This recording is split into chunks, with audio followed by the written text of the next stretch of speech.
You're here. Good.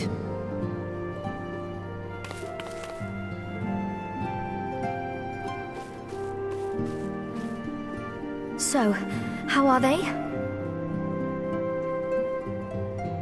Still locked in slumber, but otherwise in good physical health. For the present, at least. For the present? Oh no, is something wrong with them? I'm afraid there may be. I summoned you after detecting faint signs of instability in Thancred's corporeal ether. But subsequent examination suggested all 5 might be affected. And when I examined them just now, my fears were confirmed. Tellingly, the degree of instability varies between them. Thancred exhibits the most notable signs, followed by Y'shtola and Urianger. The twins' ether, meanwhile, remains relatively stable, but there is a change there too if one knows to look for it. Hold on. Isn't that the order they were called away in? Indeed. Which leads me to believe the instability will only increase with time. Though I can but speculate, I fear this may be a symptom of a weakening link between body and soul. By the gods! What happens if the link is broken? I cannot say for certain. This is all unknown territory to us. Yet whatever happens, it cannot be good.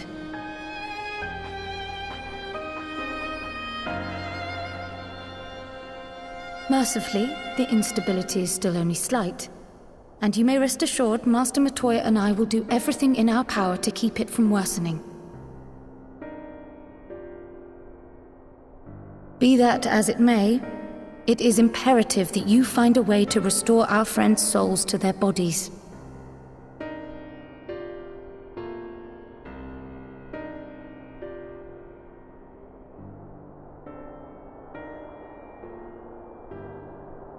Thank you. But where's he even supposed to start?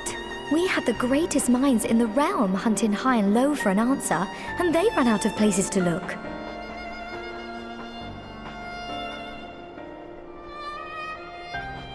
You stated in your report that the Exarch had originally intended to reverse the summoning process by means of his own death, correct?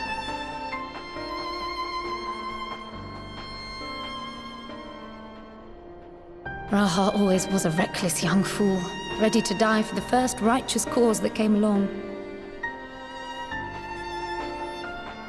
His plan might well have worked, but I for one am glad he never had the opportunity to see it through. Even if it does mean our friends must remain stranded a while longer. There is another way, I am sure of it. And the key lies with him, with the Exarch. Pray return to the First and apprise him and the others of the situation. We, meanwhile, will do what we can from here. And, if the fates are kind, we will have good news to share upon your return.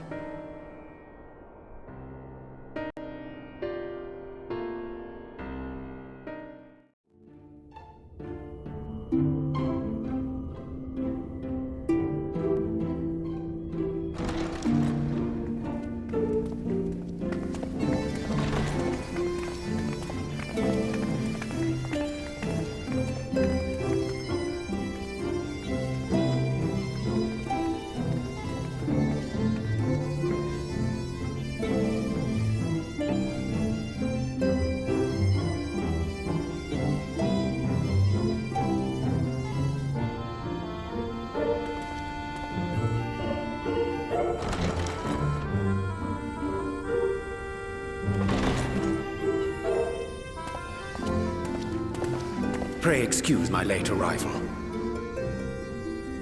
Will Thancred and Reen not be joining us? Nay, milady.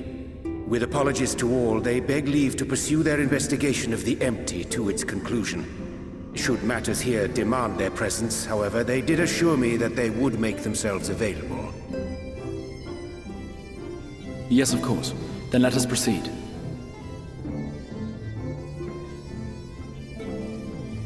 I think it best that you begin by providing a summary of Mistress Kryle's findings.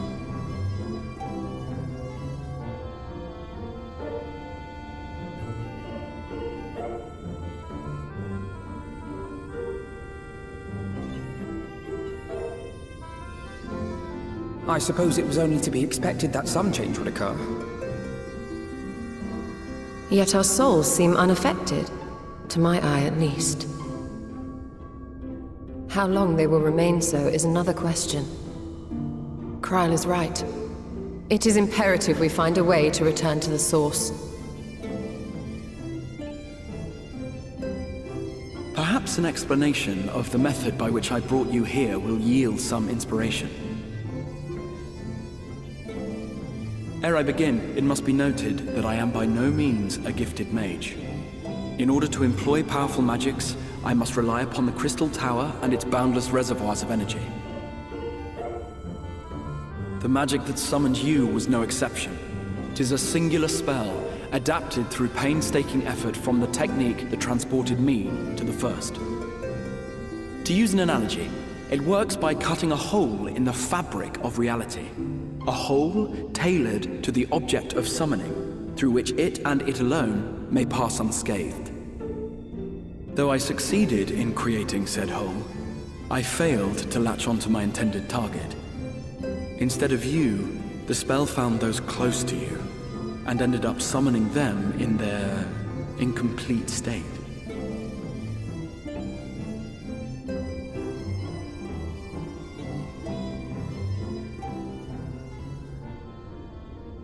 I would not soon throw my life away, not after the lengths you and yours went to save it.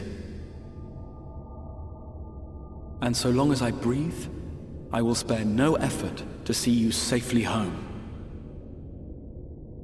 But should all else fail, and your lives be at stake, there remains one sure method.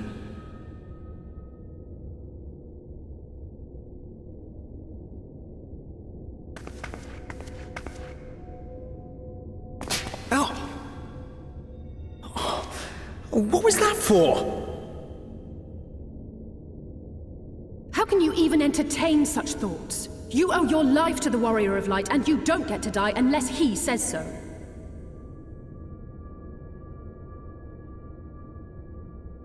Your followers await your divine judgment. What did you just... What?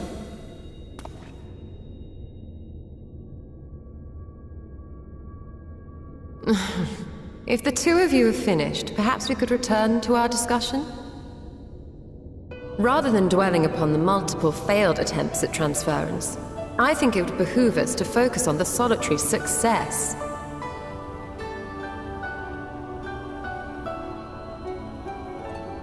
I would draw your attention to the fact that our friend can travel between worlds possessed not only of his body and soul, but his personal effects besides. This is no different from the teleportation magics to which we are all accustomed. Magics that allow for the transportation of those inanimate objects one considers to be an extension of oneself. Are you suggesting that simply by considering us his possessions, he could carry our souls back to the source upon his person? Well, it would be nice if things were that simple for a change. But vague notions of ownership seem a rather tenuous thing to stake our lives on. So much as a moment of doubt on his part, and we'd be left floating in the rift. Milady hath the right of it. The requisite fixity of belief would be too much to ask even of our friend. Yet, were we to immure our souls within an object in his possession, mayhap then our safe passage could be assured. White Auracite would, I believe, serve as a suitable vessel for this purpose. It was conceived to imprison the massy soul of an Ascian, and should house one of ours with relative ease. We would need only to ensure our soul's safe preservation inside the stone, and identify a means by which they might be transferred back unto our vacant bodies. Soul preservation and transference. I believe I know of someone who may be able to assist us. On the far shore of the source, there stands a great palace built by the elves. It was forsaken in the wake of the flood, but a certain Numo chose to make their home there soon after. Though they have long lived as a recluse, they once occupied a place of honor in Verbert's royal court, and it is said that none in all of Norvrant is more knowledgeable than they on matters of the soul. Well, I've no objection to seeking a helping hand, but if they've gone to such lengths to hide themselves away from the world, what makes you think they'd be willing to lend us one? A worthy question. Years ago, I myself tried and failed to solicit their cooperation in the battle against the Sin Eaters. No sooner had I begun to make my plea than they unleashed a swarm of their familiars upon me. Unlike me, however, you have curried favor with the Faefolk. By that merit alone, I am hopeful that they would grant you an audience. They may still be inclined to turn you away, of course, but if their knowledge might feasibly facilitate your return home, we have to try.